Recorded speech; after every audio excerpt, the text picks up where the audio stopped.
So, good afternoon, everyone, from wherever you're calling in, and thank you so much for joining us today. Today is the first of a 3 webinar series that we are currently running on rethinking the business aviation. For those who don't know me yet, I'm Athar Hussein Khan. I'm the Secretary General of the European Business Aviation Association, EBAA. We represent more than 700 business aviation companies in Europe and beyond, including aircraft operators, FBOs, manufacturers, service providers, charter brokers, and so on. I'm really delighted to welcome you to our first ever virtual roundtable, organized by EBAA's Associate Member Advisory Council, or AMAC for short. AMAC advises the EBAA Board of Governors on areas of interest to the membership and acts as a bridge between EBAA and our associate members. Consisting of several committees, each serving individual sectors, AMAC is also an incubator for projects that have a real added value for the wider business aviation community. Now, I don't need to tell you that the last few months have been incredibly challenging for our industry. And information sharing has never been more important as we aim to build back stronger and better. EBAA's CEO survey, which we conducted recently, revealed that financial losses due to the crisis are estimated between 50 and 90%, with 1/3 of operators having had to stop operations altogether. At the height of the crisis, Eurocontrol observed a 70% decrease in traffic compared to the same time last year. Now, what have we at EBAA been doing? We've taken a leadership role to support our members and the European business aviation community as a whole. We focused initially on providing real-time and verified operational and safety guidelines through our safety alerts.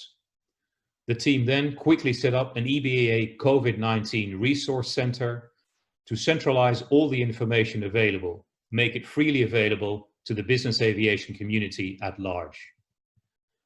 Since the outset of the crisis, we've been working with European governments and EU authorities and institutions, as well as national business aviation associations, advocating for the safeguard of the business aviation sector. More recently, help shape the rules for the safe reopening of air travel, as well as the recovery itself. We've been able to secure essential wins, like the deferral of air traffic control charges, the extension of validity of pilot licenses, and the inclusion of business aviation specificities in the new EASA and ECDC health and safety procedures. Last, but certainly not least, and this is something that I'm particularly proud of myself, we've been showcasing the incredible work that our members have been doing to help the crisis. We've been publishing their inspiring stories, working with media to help inform decision makers and civil society about our industry's unique capabilities and contribution to the economy, as well as humanitarian activities. Now, business aviation currently is driving the air transport recovery.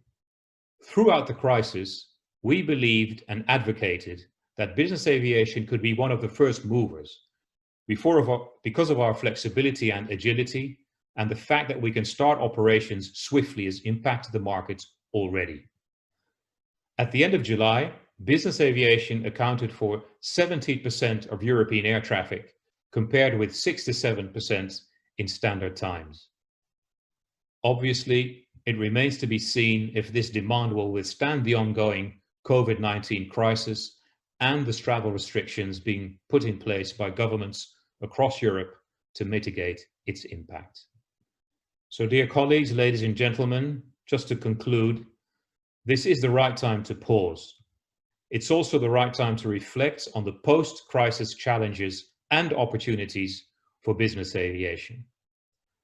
I would like to take this opportunity as well to thank the entire EBAA team, as well as the AMAC chairs and committee members for organizing this 3-webinar series.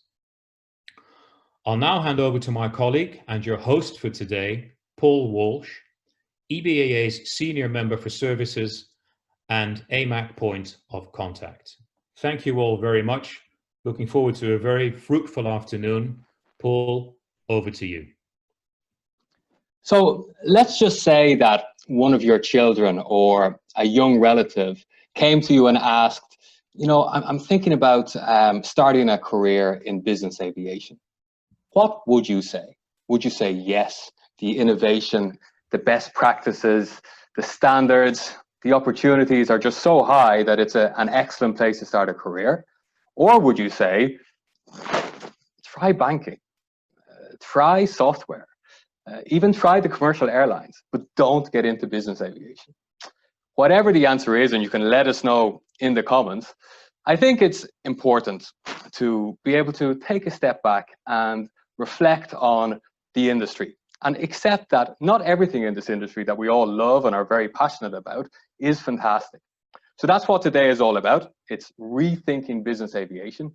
I'd like you to see it as a brainstorming session at scale. So please get involved in the comments and please get involved in the Q&A. If you have a question or a comment, I'll try to just put up your hand and I'll try to include you in the discussion.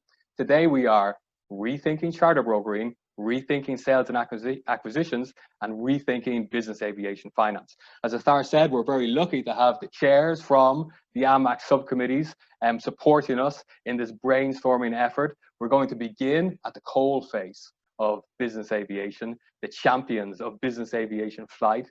That's the charter brokers, and we have Mike Ryan and Adam Twidell. They're the co-chairs of the Charter Brokers Committee. Adam Twidell is CEO of Private Fly. Mike Ryan has just started a new position as Chief of Strategy at Shy Aviation. So thank you very much, or congratulations to you, Mike. Thank you. Mike, I'd like to start with you. I'm trying to just understand the relationships between brokers and operators, because that's what today's session is really all about, and from a sort of contractual terms and conditions point of view. So right now, if I understand it correctly, there's huge variance across the terms and conditions for contracts that operators have in order to sell their flights. And that means that many brokers won't really know the terms and conditions of the flights that they're actually trying to sell. If everything goes well, this is not really a problem, but if something goes bad, then it leads to a protracted negotiation, possibly disputes. It seems like a bit of a mess. Would that be fair? I wouldn't call it a mess. I think it just needs a little bit of tidying up in certain areas. You know, you've asked me to sort of think of a couple of areas where it possibly needs tightening up and where I've seen there could be some issues, and there are two issues I'd really like to talk about. The first one is de-icing. The second one is Wi-Fi. So let's just look at a real example of something that I've seen in the industry. So generally in a contract between the operator and the charter broker, and let's just remember that the charter broker is generally acting as an agent for the client and accepting those terms and conditions, hidden somewhere in the contract will be a statement about de-icing to say the end client will be responsible for all de-icing on the flights and any positioning flights for that particular trip. Now that I believe is unfair on the broker and is unfair on the actual flyer, because nobody knows where the aircraft is actually coming into, because it could be coming in from any place. So I've seen you know, someone flying in early December, lovely weather in the UK, down to Ibiza. The flights come in from Finland, which has had to have de-icing, and the client has tried to be charged for de-icing. Now, that's all well and good if Helsinki to Luton is actually written on the charter contract as part of that particular flight, but it isn't. The flight that is on the contract is just the Luton to Ibiza. So that's one area that I believe could be tidied up. The second area, because I know we haven't got time, is on the Wi-Fi.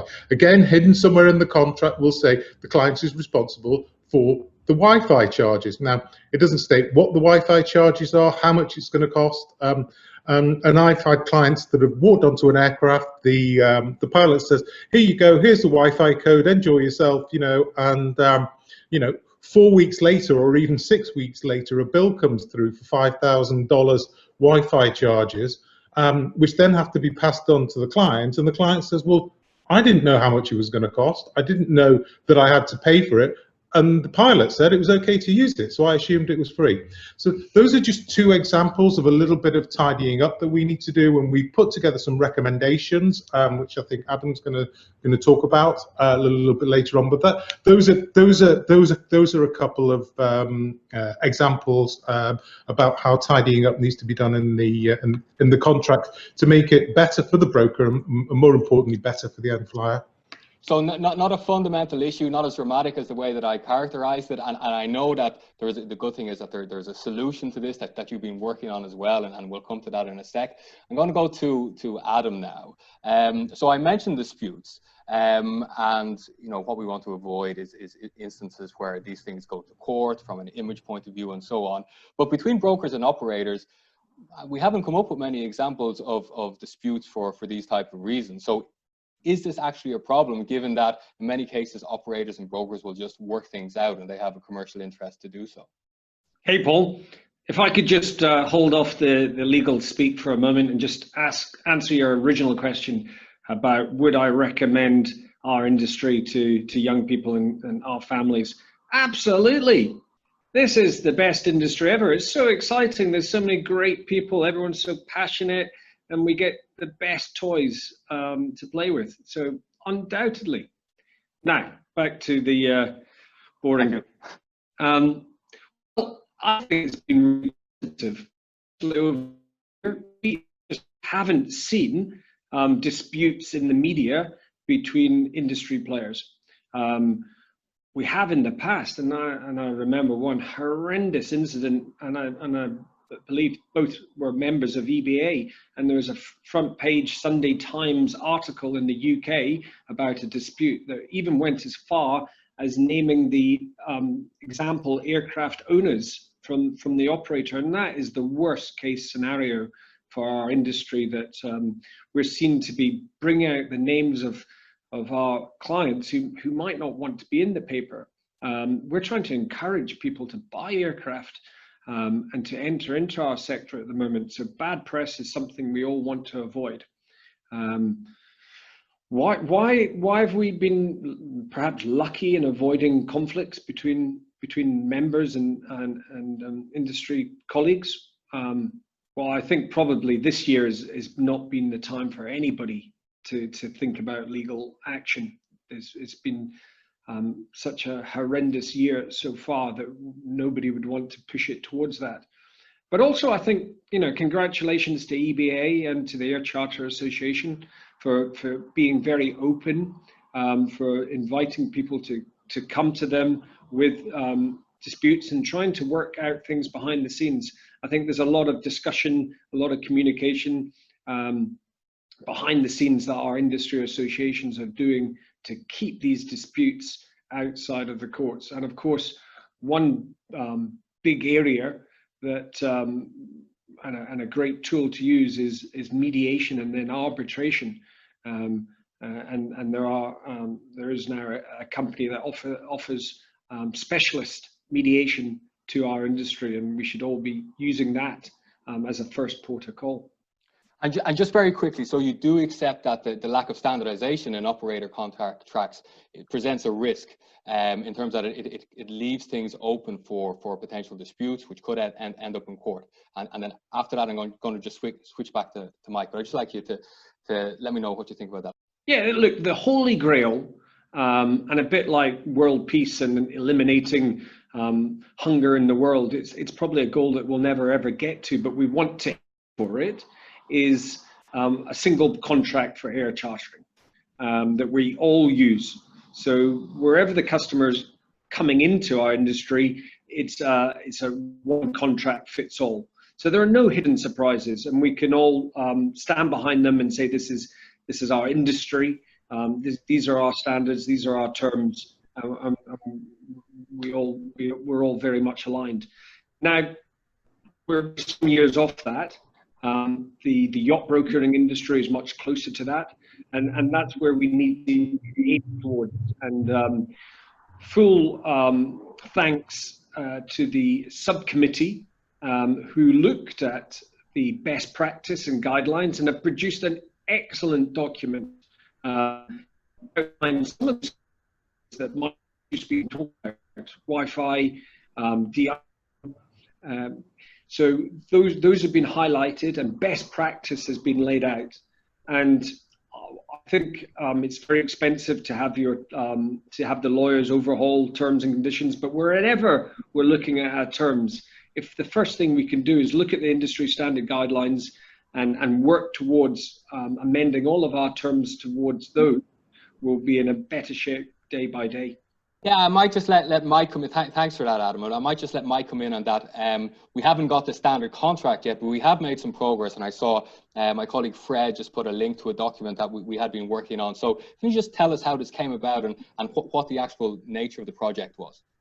Mike. Well, it came about as a necessity, and you know, as part of the broker committee, we looked and we asked all the brokers about what they thought the broker committee, as part of the EBAA, should be looking at, and contracts came up as one of the biggest issues. But so I think the way that it's worked, and it's great that it's been done through the EBAA, is that the committee was not just to have brokers on it; it actually had half the representatives were brokers and half the representatives were operators. And I mean, I don't know whether you were outside the room at any stage when the discussions, and there were some heated discussions between the operators and the brokers as to what should be in there and what shouldn't be in there, were going on, and you know, it got quite spicy in some stages. But I think everybody recognised that there's a need for a sort of a reconciliation and for it to be fair for everybody. So you know, and it's all about consumer protections, because you know, we need to look after our own industry. The last thing I think that we would want in this industry is for, you know, the European Commission to step on and say everybody needs to be licensed and we have to go through all the processes of that. And I know some people, and I've already seen it on there, saying, is it a time for, you know, the brokers to be licensed like the operators? And perhaps that's a different discussion. But I think if as an industry we can show that we're policing ourselves properly and changing, and more importantly, we're protecting the consumer, then I think we're taking ourselves into a good place. Now, so in a way, it's a first step. I mean, and the document is on our website now, and we've been promoting it and so on. But it doesn't count for much unless there's an impact. And I think if it has an impact from the operator's point of view, and then maybe it will help. I mean, how realistic is this? And we can, if some operators want to join the discussion, that's fine too. Do you think that we can convince operators to, let's say, take account of these guidelines in their terms and conditions? And how should we go about that? Well, I think, you know, going back to exactly what I said, there were operators on the committee. So, you know, the first thing that should happen is, and I have seen it, you know, the operators that are on the committee, most of the terms were actually there already.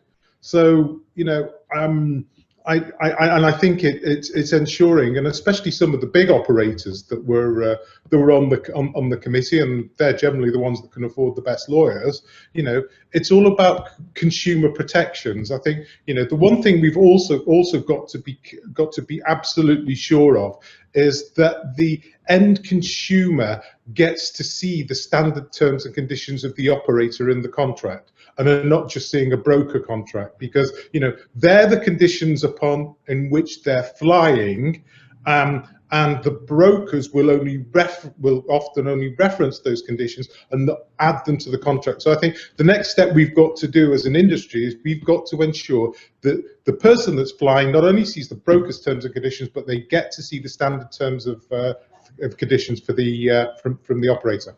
Well, I mean, absolutely. So what is it like now? I mean, is it quite common for end users not to actually see or not to have the operator's terms and conditions available and just see the broker's terms and conditions? Sometimes, and I have seen it, there's just a reference in the broker contract that says you will be flying under the terms of XYZ operators whose terms and conditions are available on request. And we could go to lawyers and say whether or not in certain jurisdictions that's enforceable or not, and it's probably far too much for this particular conversation. But if I could just put in everybody's minds that when they're dealing with a consumer, please think, does the customer have everything that they need in the contracts that will provide them with security? Okay, thanks very much. And now this is for both of you, and we have in the question and answer module a very insightful question from Phil Brockwell. I wouldn't expect anything less. Do brokers formally adopt the position of the client's agent? In my experience, brokers flip-flop between the claims of being an agent, an operator's agent, and the client's agent without any formal nomination from either. Adam, Mike, who wants to come in on this? Well, I think you have to be very clear in the terms that you're asking your contract, your charter to sign. Right at the very beginning, you need to make your position clear, whether you're acting as an agent or a principal or as a payment gateway. And that's, if you look at the travel industry, if you look at bookings.com or Kayak, you'll see very clear terms right at the very beginning explaining exactly what the position is. Now, this, of course, has never been more important than in the times that we're in at the moment with the corona crisis, because it's very unclear to the customer what would happen if new quarantine measures come into place, if borders close completely, or if indeed one of the passengers becomes ill before traveling. What refund, if any, are they entitled to? So we have to be quite reactive now to make the position very clear to the end customer. I mean, I think the current state of the market really brings it into focus. I mean, we need to be really careful about it because, as you say, I agree, we're talking about people experiencing business aviation for the first time. Thanks, Phil, for that question. There's another question from Graham, which Mike just mentioned. We have the contract guidelines. Okay, fantastic. What about the issue of regulating and licensing brokers? At the EBAA, we're seeing a lot of new brokers join the association. I guess there are more brokers coming onto the market now. That's great. But the barrier to entry, of course, to be a broker, as you all know, is quite low. The way I set you up in the beginning was as a champions of business aviation, so it's just a fundamentally important profession within the industry. What do you think about the issue of regulation and licensing for brokers? Start with Mike and then over to Adam. I don't know what it is in Latin, but who guards the jailers? Who's responsible for advising who's a good broker and who's not a good broker? Who's going to write it all up? Who's going to police it? Who's going to kick people out, etc., etc., etc. So us as the way I see it is that the way we could move forward and show that we are a professional industry and effectively as part of the EBAA and also the Air Charter Association is within the Air Charter Association and within these associations there's a code of conduct. So if you're a member of the Air Charter Association, you have a code of conduct. If you're part of EBAA, you also have a code of conduct. Now, where I think we are looking and we'd welcome feedback is to take these recommendations that have been put forward in the charter contracts is, it may be possible that through the EBAA, we could get, a lawyer, a junior lawyer to go over all the contracts, not only the contracts between the operator and the client, but the contracts between the client and the broker.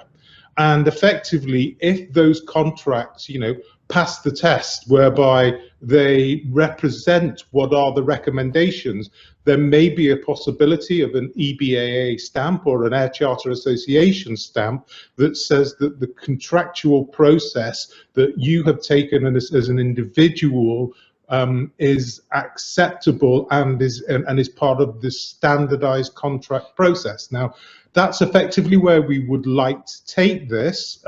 So rather than have a formal methodology of doing it, again, who's responsible for setting the rules and stating whether someone's a good or a bad broker, but those that pass the contractual methodology and processes, I think, should get some form of stamp. And I think that's where we want to take it, but certainly interested in any feedback. Yeah, and so listen, thanks very much, Mike. Anybody who wants to come in on this, put up your hand, and my colleague Justine will try and get you on. Adam, if I'm not incorrect, there is it's not a code of conduct, but there is a standard, and I think it's an Argus standard, and I think that your company has gone through the process to achieve this standard. Is that a sort of happy medium? No, not a regulation, but essentially regulating ourselves.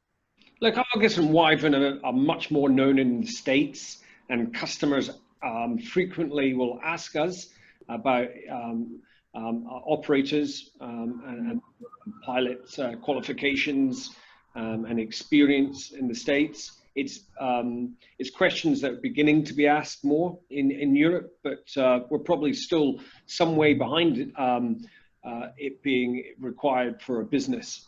It does add an extra cost, especially if you're an operator, far less for a charter broker. But what I would say about the audit and the examinations that we've had, and Imeric at LunaJets would probably express exactly the same, because they were the very first guys in Europe to do it.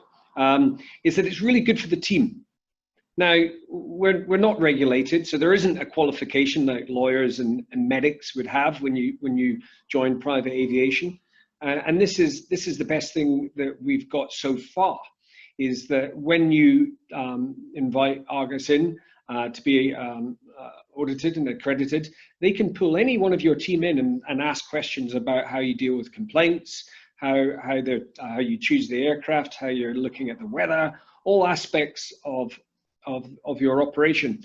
And everybody pulls up the socks, everybody gets back into the books and makes sure that they're not the person who's going to let the company down when you're examined. And when you pass, it's really excellent for the whole team. So if nothing else, I would say do it. It will certainly get you noticed by American customers, but I think your team would really enjoy it as well. Do you think licensing is a step too far? Well, whether we think it's required or not required, I think practically we're a long way off from our regulators pushing this through. And in fact, and unfortunately, our regulators are going, it seems, in the opposite direction.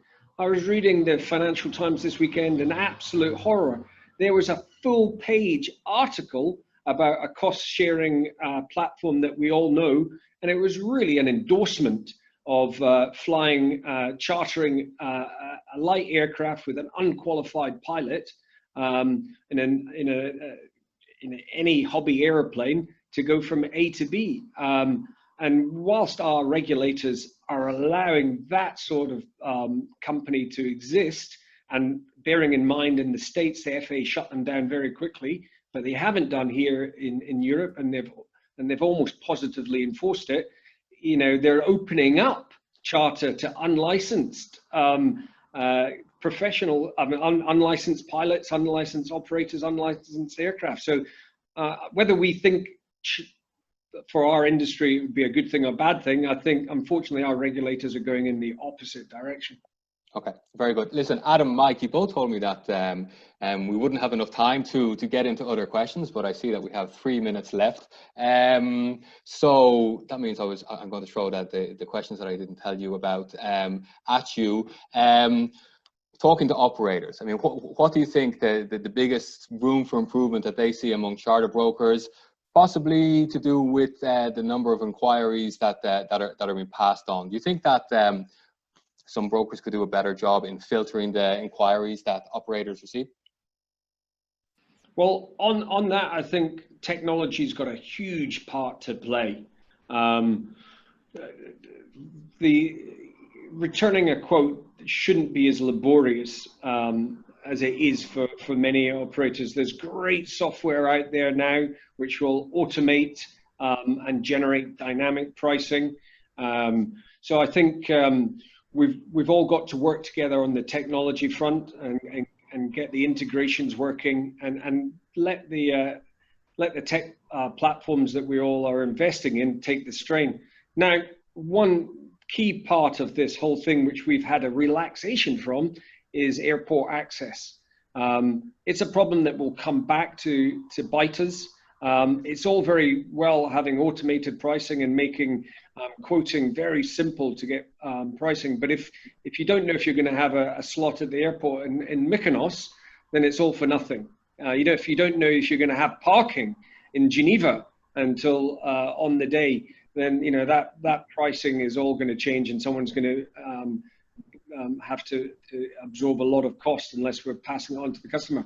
So let's use this crisis. We've got a breather from the airport access, but let's use it to really invest in tech. That's, I think, what the smart industries are doing at the moment. Yeah. They're really having a good tidy up. Excellent. Okay, thank you very much. We've got 1 minute just for a quick, maybe yes/no answer from Mike. I don't know if this is a completely obvious question or not. Younger relative or your children, they want to get into business aviation. Would you say yes, absolutely, or no, I'm not sure? I'd say yes, absolutely. I've got grey hair here. I've had a fantastic time in this industry.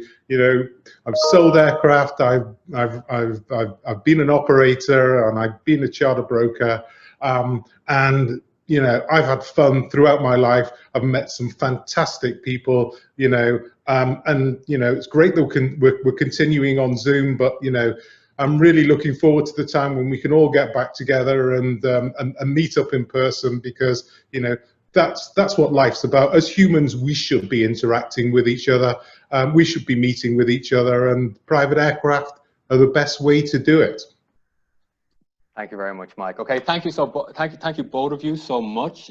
Thank you for all the work that you do on our Charter Brokers Committee. If people want to know more about what those guys are doing, you can contact me. You can probably contact them directly. Enjoy the rest of the day, guys. Thanks for your contribution. So now, just before we move to the sales and acquisitions, rethinking sales and acquisitions section, I'd just like to welcome a couple of people who are on the call today. Obviously, it's a very uncertain time, a very strange time for the industry. We've been really heartened that there are many new members joining the EBAA. We really appreciate that. I think there are 3 that are on the call today. Air Camo, that's Mark Cook.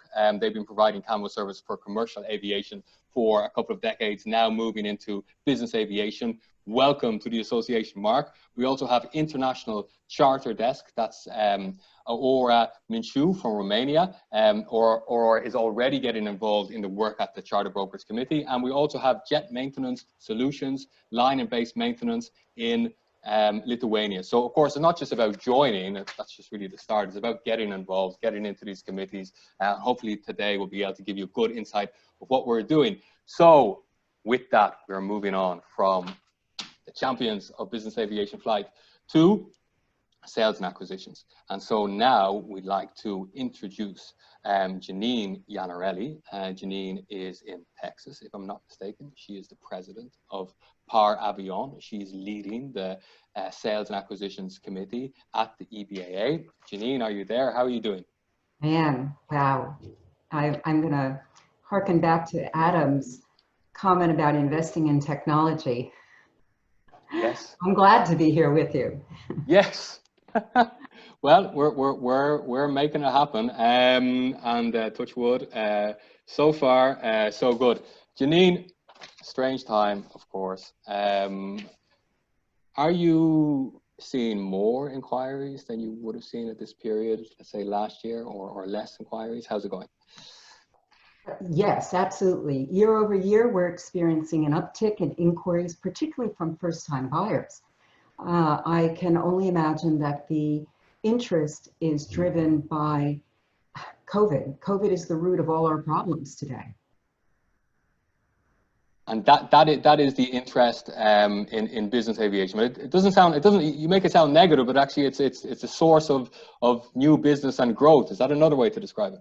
Well, yes, absolutely. If we want to find a positive outcome as a result of this pandemic, it would have to be that there's a new focus on business aviation, less criticism of it, I've noted, because business aviation is going to lead the way back to the aviation industry flying again. I mean, we are going to serve markets that the airlines at present are withdrawing from. So is it fair to say that what you've seen is, let's say, the end result of people's perception changing about business aviation? In fact, the events have finally allowed us to justify ourselves as a sort of indispensable utility. Is that a fair way to characterize it? I don't know if it's justifying, because that sounds like we're responding to criticism. I would say that it's supporting and promoting the advantages that have always existed, that perhaps there's a whole cross-section of the population that is totally unaware of it. And I think it's an opportune time for us to get the message out and explain how we can supplement air travel. In a fragmented industry, I mean, there are many operators, obviously many brokers. I mean, is that the job of an association, or you know, is that what you try to be a part of? I mean, that untapped demand. I mean, we're going after what is not your usual customer base. I mean, how are you addressing that challenge? Oh, I don't know if it's not our usual customer base. I think it's more about informing people and heightening awareness of it. What's that saying that was coined in one presidential election here? It takes a village, and it takes all of us in the aviation community to help with the education process and the promotion of the industry as a whole. Okay, thanks, Eugene. Thanks, Janine. It's got to be challenging now from a logistical point of view. Tell us a bit about that. What challenges you see maybe in cross-border transactions, or just the logistics of getting an airplane, getting a deal done, getting an airplane sold? Challenging is the understatement of the year. Unique challenges have presented themselves, and one of those is that need to feel, touch, and see. We've taken that away from, where I shouldn't say we have taken away, it's been taken away from us in order to immediately go to an aircraft and do a walk-around inspection, do a visual firsthand, to review records. So there's a lot of reliance now on third parties, which ultimately means there has to be a lot of trust, because those third parties are not necessarily the OEM service centers that have been tapped to undertake the responsibility. There's plenty of qualified consultants out there that you develop a relationship with, and you hire them to be your eyes and ears. I mean, I have presently two unique situations. One, a cross-border transaction between France and the United States, US buyer, French registered aircraft. They will never see the airplane until it arrives after they've paid for it. So they've had to rely on my firsthand experience with the aircraft. And fortunately, I have had a lot of time with this airplane. I had hands-on long before the country shut down. So I can convey my own personal impression, both from a cosmetic and a technical standpoint. We did something last week to satisfy the principal buyer by arranging for a Zoom walk-around inspection. We spent 2 hours, and I call it the good, the bad, and the ugly. In fact, I'm thinking back to what I used to do. Way back in the day, I'd take a video camera with me when I went to go look at an airplane, and I'd video everything, including all the blemishes, because you want to know what you're buying. Aircraft are presented in their best light. You know, they're staged, they're photographed with beautiful lighting, so you see a very pretty airplane. You do need to show the customer the blemishes, and we had very few on this airplane, fortunately, but that's what we tried to do, and it seemed to satisfy their need to have that connection with the aircraft. Another example is I'm doing a domestic transaction, and this one I felt my presence was needed. So I have to say there was some trepidation with deciding to take an airline flight to go to be a part of this group, but I felt it was necessary. And it was proven it was necessary once I was there, because important elements of the aircraft itself, the benefits, its relationship to the competitive aircraft in the market needed to be underscored in person. So it's a case-by-case basis, but to sum it up, we're going to rely on a lot of third parties to provide feedback for us. the whole industry, it's like most industries, it's based on trust and it's based on relationships, and that's what allows things to happen. And so I mean, your suggestion is that there's a challenge with essentially working with people that you don't know. But also, I mean, the scenario with Janine and the video camera, I mean, this type of thing is easier than ever. I mean, you can do live Teams calls, show people the aircraft, let them ask questions. Will we go back to the way it was before, or is there anything that, let's say, when we hopefully come out of this lockdown and can travel more freely, that could be a lasting change within the world of sales and acquisitions of aircraft? No, we definitely will go back to the way we were before, and that's not just because I'm in the aviation industry. I mean, the same comment came up back in 2000, 2001, when everyone talked about the advent of the telecommunications industry and doing what we're doing right now. And it never really took hold. Okay, we now have a driver that has forced us into this situation. But personal connection is not something you can convey through a video camera.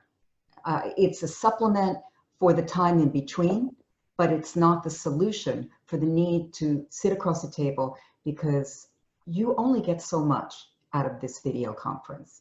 You don't really get to know the person. And I will venture to say you don't get to know the airplane until you get to lay hands on it. Thanks, Janine. So what about the market itself? I mean, in very general terms, is there such thing as a COVID-19 discount?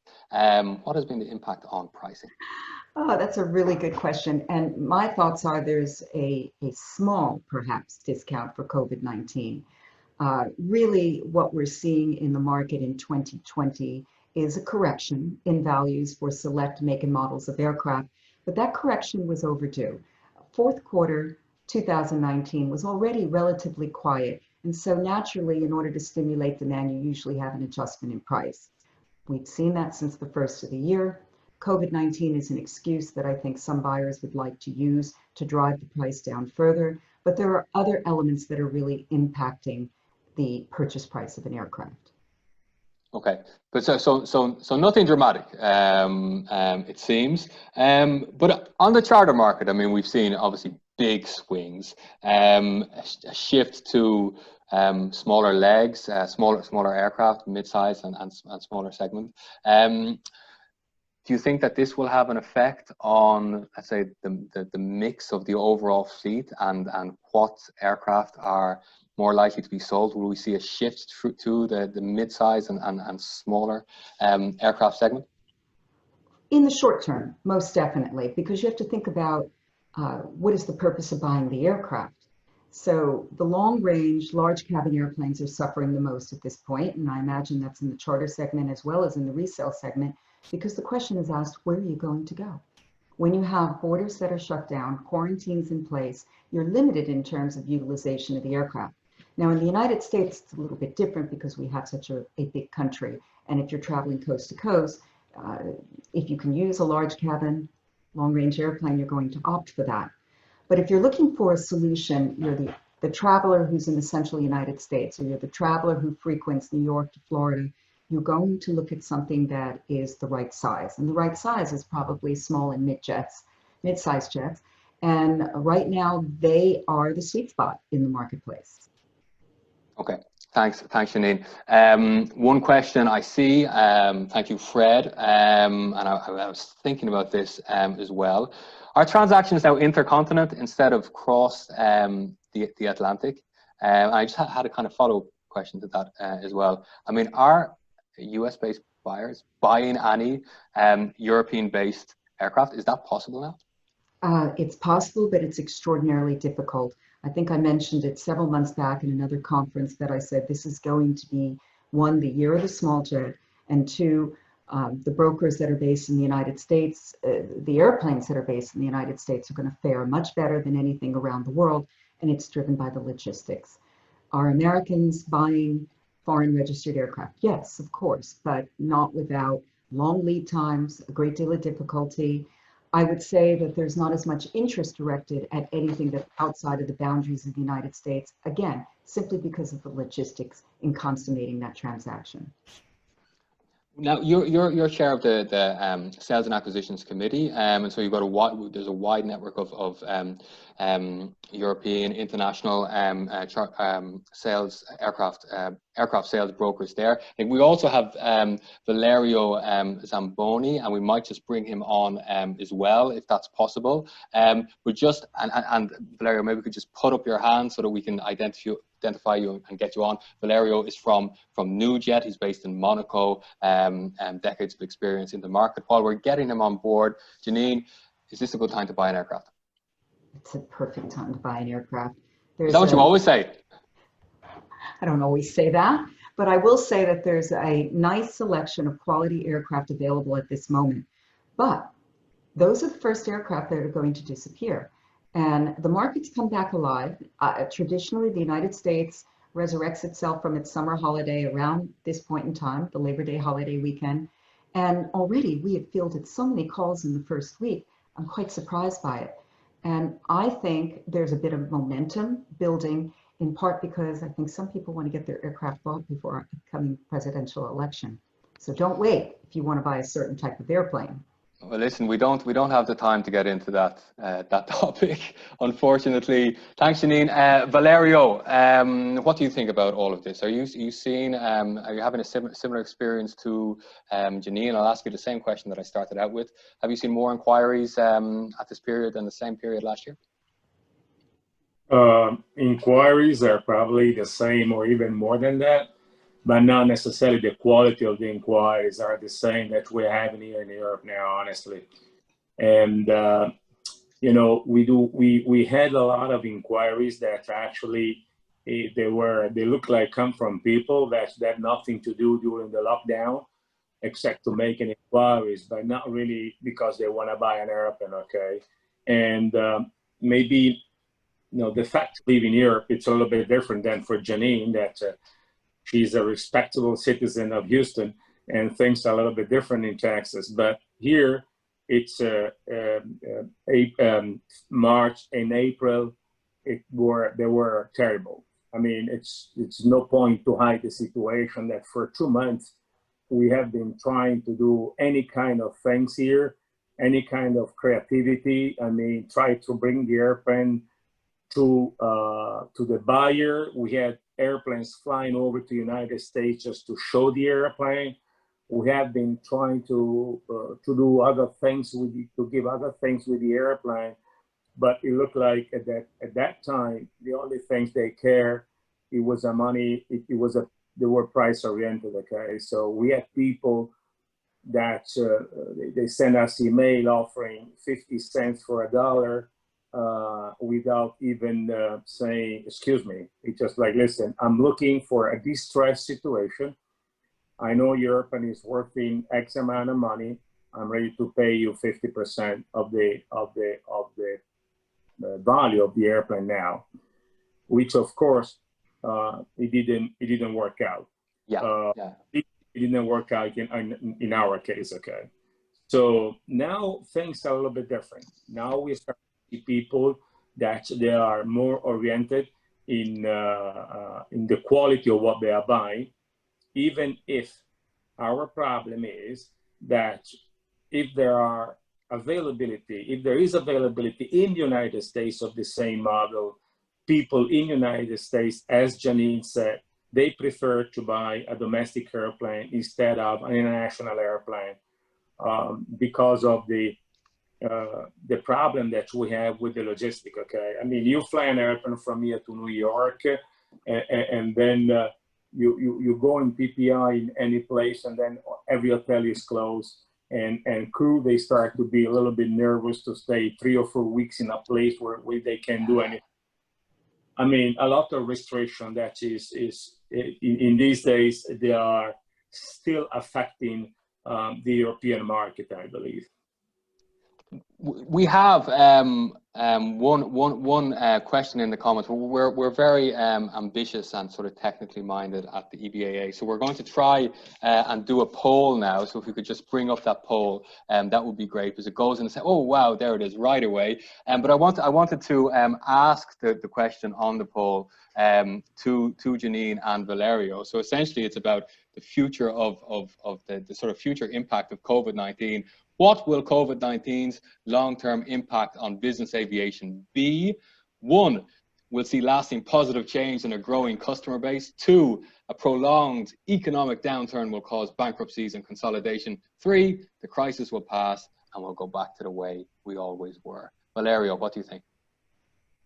I cannot even remember all the 4 questions because then I'll be. It's like really good, really bad, and pretty much the same as always. Sorry. Okay.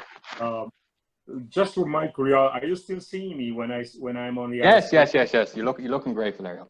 Very good. Thank you. All right. Hopefully, do you want? Go on.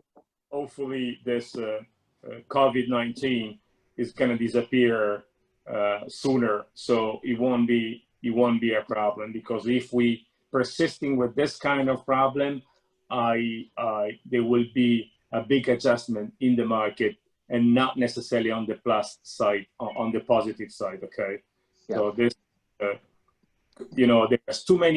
are too many restrictions in too many countries now. I mean, if you look at it now in Europe now, if you have to go from Monte Carlo, and if I need to go to Switzerland, and then I need to go to Madrid, and then go back to Monte Carlo, I mean, at the end, it's going to take 2 months, because I have to do 14 days before of quarantine. Then when I land, another 14 days, then another 14 days, another 14 days. I mean, a 2-hour trip, it takes probably, a month and a half of quarantine. So we want to see this restriction go away. And of course, this will happen only when the COVID-19 is going to go away. So I hope a vaccine is going to come as soon as possible. So listen, thanks, Valerio. So I hope that everybody can see the poll there. Please vote. We'll leave it open for a bit more. I'm going to ask Janine the same question. Really good, really bad, or just the same as ever? It's all of the above. It's all 3 elements. That's not an option. I mean, like Valerio said, eventually COVID is going to go away. When, we can't quite say. Will we see long-lasting positive change? I can't imagine how not. We've all learned how to do things differently. Out of crises is born innovation. That will come about in many respects within this industry, and all for the better. A growing customer base, well, I think that depends on what we do right now in this, as I said before, opportune moment to sell business aviation. So I think that, thanks Janine, I think that people perhaps have been influenced by that sort of overwhelming positivity on this call, or we're just an optimistic industry. 50% of people are saying, yes, we'll see long-lasting positive change. 31% prolonged economic downturn. 19% saying just the way it always was. Will sales have a good 2021? That's from Francisco in the questions. Will we be doing well next year again, Janine? It depends on what happens with this virus. And it depends on what happens with our presidential election. Sorry, but I have to inject that. Which scenario is better for business aviation in terms of the election? Oh, that's a loaded question. I know. I would say status quo. Okay, better for business aviation. You taking the Fifth Amendment, Janine, huh? Sorry, say that again, Valerio? Janine, she was taking the Fifth Amendment. Yes, fair enough. Okay, let's move swiftly on. I mentioned already lots of brokers out there, and we just talked about accreditation, licenses in the brokers discussion. What do you think about an accreditation for aircraft sales brokers, Janine? Would that be an important development? I mean, there are some already, but is it something that we as an industry, the EBAA, should be pushing for? Well, I'll lead off since I probably have some more familiarity with this. I mean, honestly, I do think it's a good thing in the long term. But what that resembles, I can't quite answer just yet. I mean, there have been attempts at it, but they seem to be isolated to select groups, which makes it proprietary. And I think you need a global solution. And a global solution, in my humble opinion, is a consolidation, or I should say, a union of the various aviation groups around the world. Yeah. that come together with a set of standards, and then how you administer them becomes the difficult part. I think it would be good overall for the industry. Certainly a lot of the shenanigans that I see going on or hear of would be tampered, maybe not totally eliminated, but it'll improve the overall sales experience. Okay, but a sort of pan-association, full-scale industry approach, not sort of one individual approach. Truly, that's the only way to do it. Okay. Okay, thanks very much. We've got 2 more minutes. One quick question from Assad. Thanks, Assad. What do you think, what do you see the greatest innovation developing within sales and acquisitions? Valerio? I'm sorry, say it again. What do you see as the greatest innovation within sales and acquisition? Are you talking about in these days, or what? Yeah, I think it's these days. Yeah, in these days, I think that we call creativity. Okay, and I think we don't know yet. Okay, we keep changing every day our strategy, and again until the market will stabilize. Okay, we're trying to do our best. Okay, we have customer that 2 months of COVID-19, they were not enough to destroy the world, but they were enough to accelerate every business in the world that they were not doing it good before.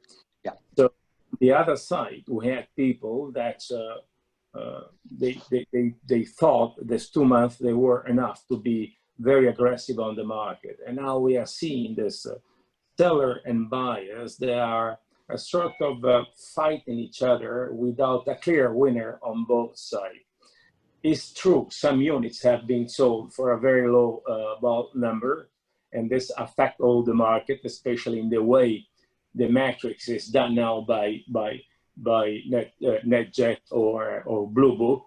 I mean, if you have only 6 airplanes available out of 20 or whatever, and 1 unit only sold at a very low price for whatever reason, this is going to affect the price of all the other airplanes, and for months and months. And this happened especially on some medium range aircraft sector in division in these days. Okay, so I think we need to adapt ourselves to what the customer wants on a day basis, and we need to do fast every day. Every day you believe that you found the right strategy, and the next day is gone. It's nobody's interest anymore. So you need to start back again from the beginning. Well, I think you'll both agree. We just need to move on now, but thanks for that. I think that's the flexible and pragmatic world of business aviation. This is what you're used to. You agree with that, I guess, Janine? Yeah, I do. I mean, if you want me to add my own 2 cents about innovation, I'd say one of the evolution of of sales and acquisition is the team approach. I think it's a wise move on the part of the industry as a whole, and the broker's role is evolving into that of the project manager. Yeah. Okay, absolutely. Janine, thank you so much for spending this time and sharing your thoughts with us. Valerio, likewise. It's been an absolute pleasure. We are now going to move on to business aviation finance. We're very, very happy to have Marie-Laure Gassier. She's at BNP Paribas in Geneva. Isabel Newson from Credit Suisse will be joining the discussion in a couple of moments as well. How are you doing, Marie-Laure? Very well, thank you. Thank you, Paul, for inviting me. I'm very pleased to be here, and thank you to the audience for taking time to attend. Thank you very much, Marie-Laure. How is COVID-19 impacting the availability of finance for business aircraft? Well, I think there are 2 aspects. First, the bank's appetite for financing in this very complex situation. And second, the confidence that the bank can have in the aircraft values. During the lockdown, the bank had to adjust very quickly to remain open, and they stay open to financing. So they stay operational and open to financing. However, there were fewer financing transactions closed, mainly because there were fewer sales and acquisition, because it was very difficult to move an aircraft and to travel. That was the first reason. what we had to face on the financing side was mainly that the pandemic situation created a short market disruption, and the liquidity costs have increased very quickly. And so at a certain point of time, it was difficult to price a transaction. But unlike in 2008, the market went back to normal very quickly. And so the bank then had enough visibility to price and to offer financing. So all in all, I think there is no liquidity shortage by far. Financing is available, and most of the financing institutions, as far as I understand, are more than willing to do more deals, as long as we are confident in the aircraft values. And this is a bit the question mark for the moment. I think it's too early to say, and the coming months will be very interesting. There may be some impact on the values on certain aircraft type and categories, but again, I think it's far too early to say. We have been very surprised to see the impact on the aircraft the impact that the aircraft rule book applied to the aircraft values. I don't think this reflects the situation in Q2, not at all. As Janine said, there may be some buyers trying to benefit from the situation, but most of the transactions we saw were normally priced. And if you look at the statistics in the US, I think the business jet value have stabilized very quickly, which is relatively understandable because there was no oversupply situation. Unlike in 2008, the manufacturers have cut their productions. Business jet sectors has recovered very quickly compared to, or more quickly, quicker than commercial aviation and quicker than anticipated. So this brings new customers to the sector. These customers are mainly interested, firstly interested in the charter market, but we know that there is a connection between and a correlation between the charter market and the retail market. So the challenge now for business aviation is whether or not the interest of the last 2 months will last, and whether or not this will translate into new deals. But on the financing side, honestly, we see, as it was said before, I mean, Marie-Laure, it sounds like nothing has changed at all. No, during 2 months it was extremely quiet, but during summer we see more requests. We see first-time buyers that needs to be educated to buy this type of assets. We see clients who want to monetize their assets, so they want to extract cash from an aircraft that was not financed initially. And we see requests mainly on the pre-owned market, and also on the upper light segment and the mid-size segment. So maybe this segment could benefit from the crisis. It's too early to say. Thanks, Marie-Laure. I see that so far nobody has been brave enough to put their hand up and try and join the discussion. I mean, we'll go gently on you if you join. So if you want to, put up your hand and we'll try and get you on. Marie-Laure, what about the shift to the mid-size aircraft? We just spoke about it with Janine. Does this pose a challenge for the banks? I'm not sure there is a shift. I think it's if there's one. It's too much to say that. It's true that the banks are more used to finance large cabin, long range aircraft, which are at the upper end segment of the business jet. And I'm absolutely convinced there is still a clientele for this type of aircraft. Now it's also true that in the current condition, it's very difficult to fly long distance, to fly intercontinental. So most of the flights are shorter distance within Europe or within the same geographical area. So I think the business jet sector is recovering or will recover globally, but with a strong regional flavor. So in this context, it's relatively normal that there is a new interest for mid-size and light jets, because this is simply what customers are using and what is the most needed for the moment, at least in the short term. So if we may see more requests for this type of aircraft, and then we need to adjust. Is this a challenge for the bank? Yes and no, because it's not what we are the most used to. On the mid-size segment, the residual values used to be also less resilient than for bigger aircraft.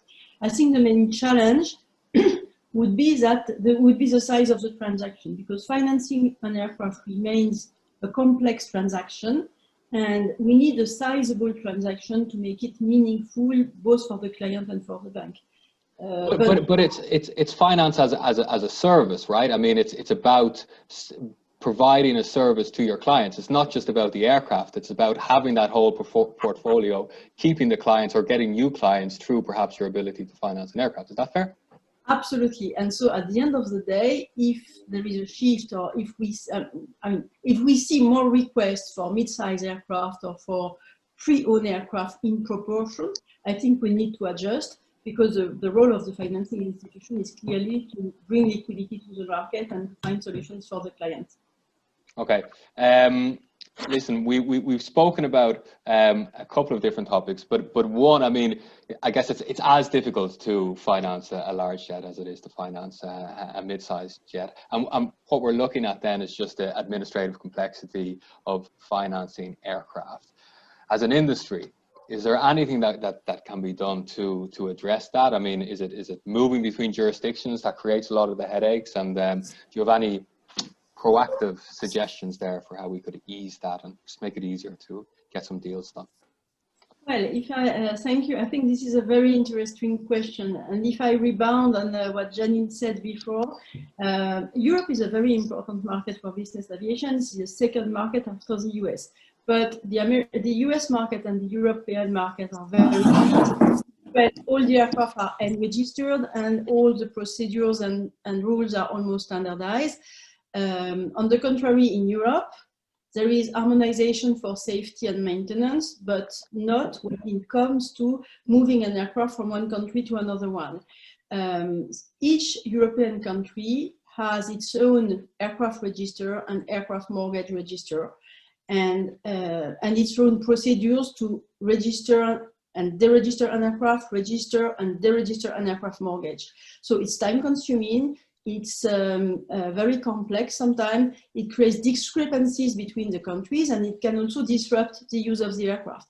So what could be very helpful is to harmonize in Europe the procedures to register an aircraft and register an aircraft mortgage, and to be able to complete the process within a reasonable time frame, let's say 24 to 48 hours. I think this would be very helpful for buyers and sellers, for brokers who need to deregister the aircraft before selling it, for operators who assist a client when they re-register the aircraft, and for the bank, because we take a mortgage on the asset that we finance. If we want to go one step beyond in terms of rethinking business aviation, it would be good also. It would be good also to create a unique European register at the European level for mortgage, for aircraft and for aircraft mortgage. I think in addition to maintenance and safety, this would really help to promote and create a single market for aviation in Europe. This would be absolutely great. So it would be a good signal. I know that EBAA has been doing some lobbying with the European Commission on these topics.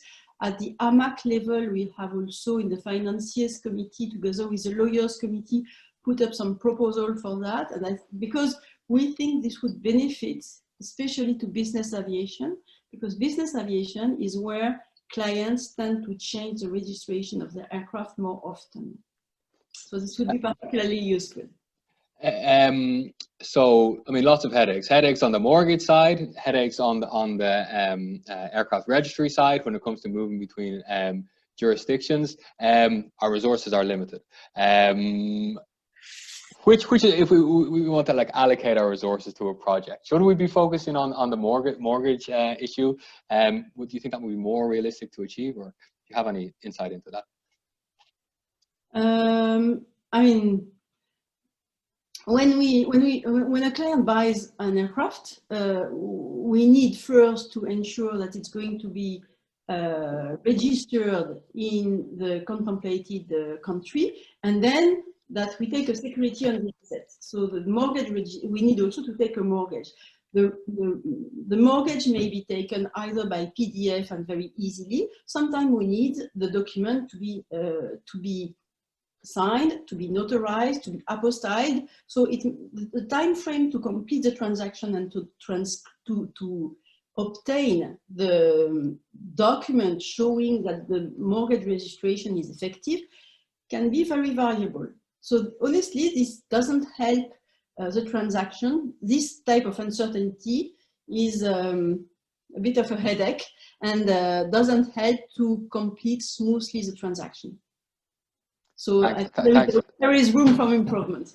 Thanks, Marie-Laure. I don't think anybody can accuse us of promoting the glamorous and luxury side of business aviation. It's all about administration and contracts and so on. I want to bring in now Isabel Newson. Isabel Newson is from Credit Suisse. She is genuine European, father from the UK, mother from Germany, grew up in Belgium, speaks 10 or 15 languages. Isabel, how are you doing? Very fine, thank you. Thank you very much for the opportunity to speak today. My pleasure. So you're, as I understand it now, you're a director of Credit Suisse. You were based in Europe for quite a few years, but now you're in Mexico. Indeed, I cover Latin America currently, but spent many years in business aviation in Europe. Isabel, we're talking about how to make financing easier from an administration point of view, so that we're not just focusing on, let's say, bank per bank isn't focusing on the administrative aspects of doing a deal. Do you have any suggestions for how to make things easier? Well, I was very interested to hear what Marie-Laure had to say, and I have to say I fully agree with what Marie-Laure said. We do spend a lot of time on administrative aspects on deals, and in our case we even have a full transaction management team, so a lot of time goes into doing the deal once it's approved, and so this is also a reason I fully agree that banks have been preferring, of course, to do larger size transactions, both as well for the client and for the bank, because also for the client it's just a lot of paperwork, it's a long process, and for a very small loan it's just a lot involved. So in addition to what Marie-Laure said, I would also perhaps advocate maybe even standard form documentation, like they have in some industries, because, and I think it's sort of along the lines of what previous speakers mentioned in other aspects of the industry. I think this would also go and be very helpful for us, because in the end the deal doesn't hang on a particular clause in the contract. It's really mainly on the commercial parameters of the deal. And so I think some sort of standardization of financing documents with bank specific things plugged in could also be a good innovation for the industry. So again, another industry standard. Yes, possibly. I mean, I'm not speaking on behalf of Credit Suisse, it's my personal view. Sure. But I do see, having done these transactions now for many years, that it is very bespoke, and every deal, clauses are negotiated, sometimes over several rounds of drafts. And if we were to focus more on smaller jets, I think you'd need some form of standardization to make it feasible. You cannot spend 10 weeks negotiating a $3-4 million transaction. Would this mean less work for our colleagues on the lawyers committee?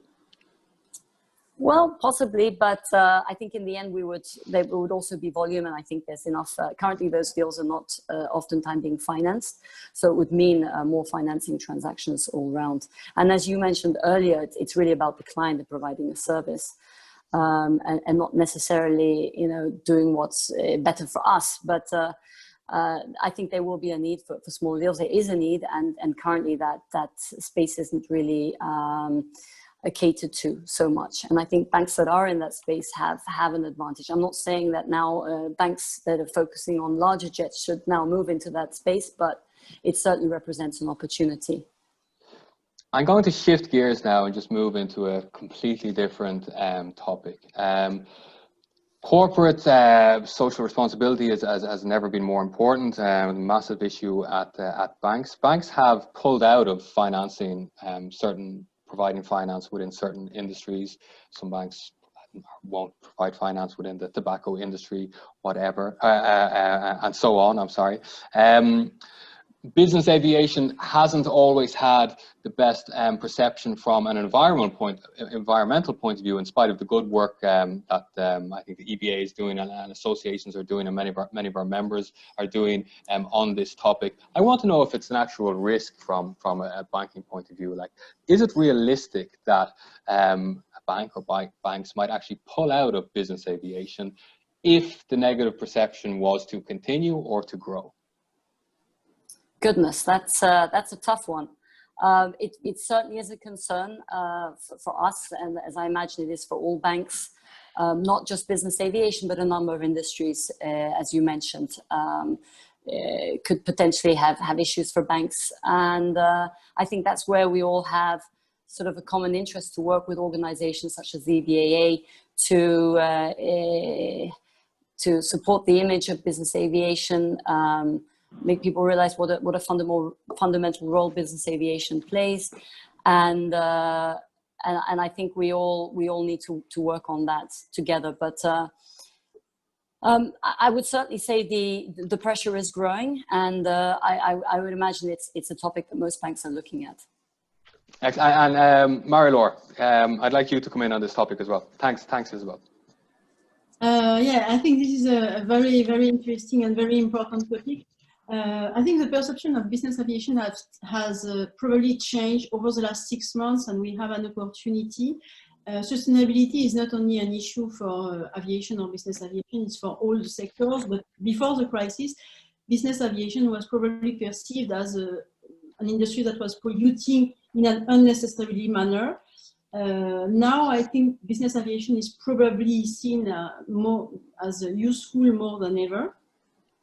But yes, that's true. I mean, we need to, and there is a lot of initiatives from the industry first, but also maybe that can be promoted by EBAA in order to improve further the image. For sure, sustainability issue is still there and will come back, and the bank need to take it very, very seriously. I think the solution is probably certainly not to, if the banks want to stay in this industry, in this wonderful industry, the solution is probably not to walk away, because when you are out, you cannot influence anymore. So I think the role of the bank is really to commit to, in favor of the changes, to help their clients to make their aircraft operation more sustainable, and to support all the efforts from the industry. I think sustainability in aviation is mainly a topic for manufacturers to make less polluting aircraft, for operators who can help their clients to offset their carbon emissions, and for regulators to set up various regulation, encourage the use of sustainable fuel and so on. But the banks can also play their part, support these efforts from the industry, help their clients to offset emissions, encourage EBAA to create a green label for operators and recommend such operators, and also possibly set their own sustainable criteria and give an incentive to the client who would meet these criteria. So I think, again, I think the role of the bank is not to walk away, but I mean, as much as possible to stay in and to commit and be part of this improvement.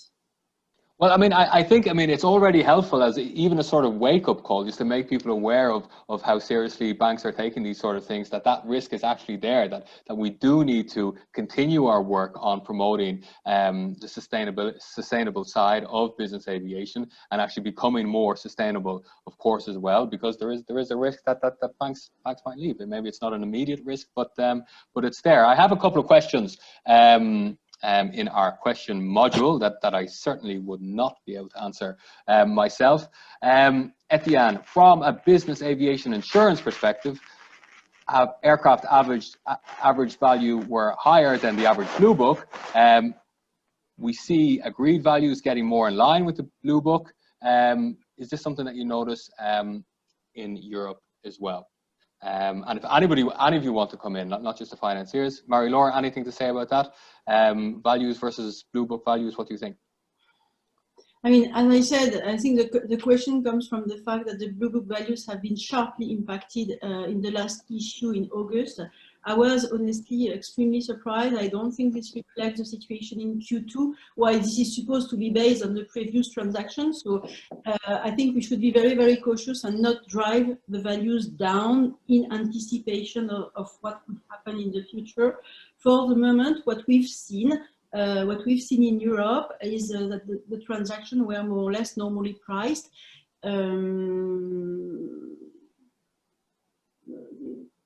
This is it. Isabelle, I don't know if you want to add something, but I think what you said, Marie-Laure, is very true. It's just very early really to establish trends right now. Of course, values have been the topic for banks, and making sure we're not over leveraging on assets.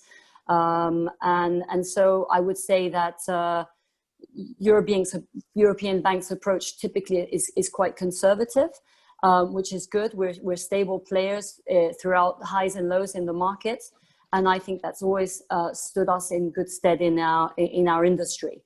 We, of course, Blue Book just came out. Of course, some values have been hit, and so we're looking at that quite carefully. But I also see that there's some one-off transactions. What I've been seeing, one-off transactions that might be really affecting values downwardly disproportionately. And so, you know, on average, perhaps we're not seeing such discounts, but there's been one or two quite high-profile transactions that have been very, very discounted, fire sales, you could call them.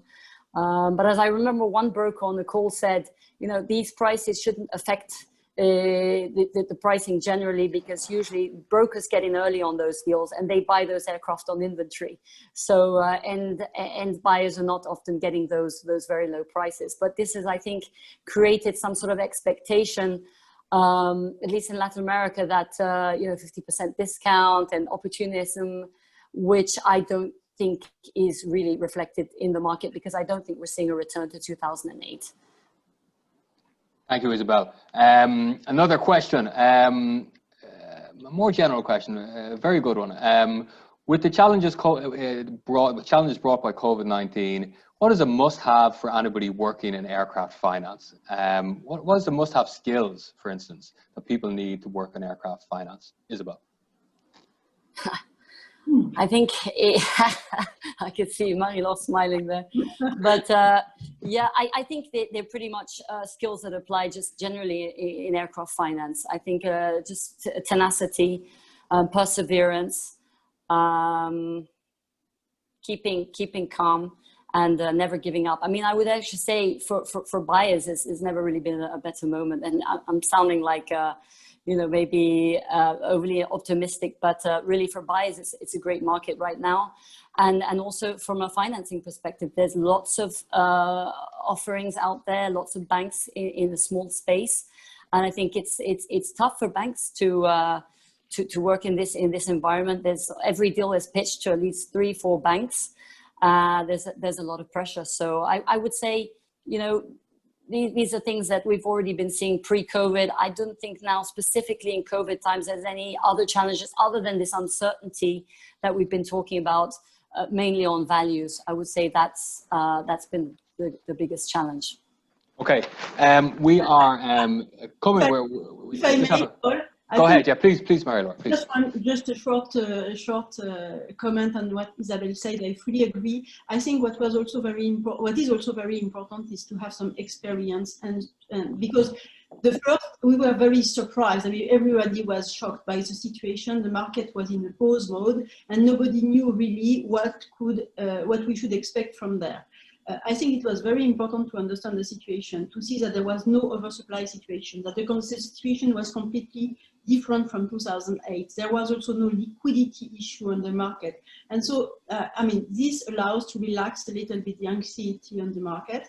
And then we could address the situation case by case, one by one. There is a lot of pressure internally within the banks. There is a lot of also question from the client.